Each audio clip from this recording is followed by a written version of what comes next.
आपण आपल्या मित्रमैत्रिणींशी जेव्हा गप्पा मारत असतो तेव्हा कधी-कधी शब्द कमी आणि इमोजीज जास्त वापरतो. काही मित्र तर आपल्या एवढे जवळचे असतात की फक्त इमोजीजवरून त्यांना कळतं की आपल्याला नेमकं काय म्हणायचंय. तुम्ही कधी विचार केलायत का की हे इमोजीज नेमके कसे, कुठून, कशा प्रकारे आले?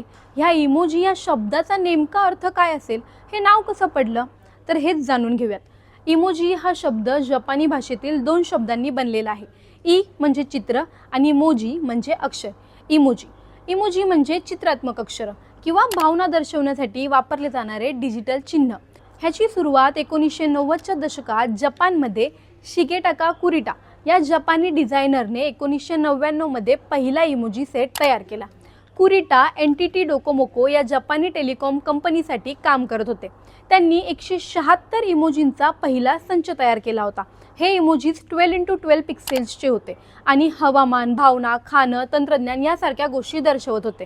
इंटरनेट आणि मोबाईल वापर वाढल्याने इमोजींचा प्रसार 2000च्या दशकात जपानमधील अन्य मोबाईल कंपन्यांनीही करायला सुरुवात केली.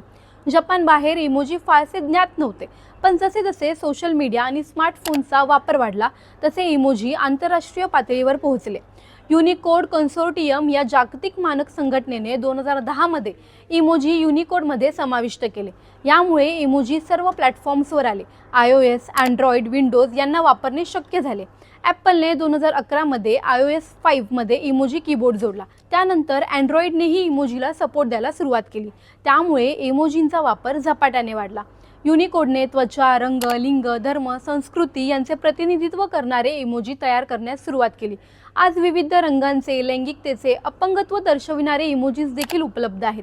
2015मध्ये ऑक्सफर्ड डिक्शनरीने face with tears of joy हा emoji word of the year म्हणून घोषित केला होता. इमोजी आता केवळ संवादाचं माध्यम नाही, तर संस्कृती आणि अभिव्यक्तीचं प्रभावी साधन बनलं आहे. इमोजींचा प्रवास एका छोट्या जपानी मोबाईल नेटवर्कवरून सुरू होऊन आज संपूर्ण जगातल्या कोट्यावधी लोकांच्या संवादाचा भाग बनला आहे. हे केवळ मजेशीर चित्र नसून भावना, विचार आणि संस्कृती यांचे जागतिक प्रतीक बनलं आहे. तुम्हाला ही माहिती कशी वाटली आम्हाला कमेंटमध्ये नक्की कळवा आणि व्हिडिओ आवडल्यास लाईक आणि शेअर करायला विसरू नका.